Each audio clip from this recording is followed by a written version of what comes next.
جاري بعمل له تتبيلة وبعمل له خلطة.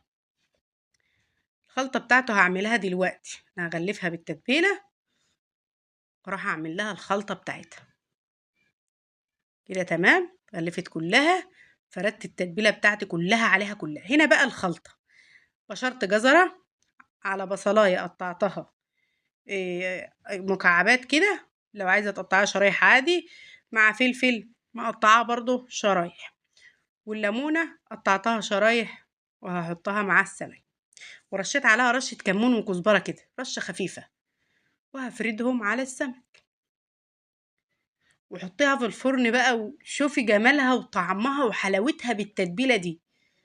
اقسم بالله تتبيلة تحفة، ما شاء الله ما شاء الله، تسلم ايدي طبعا.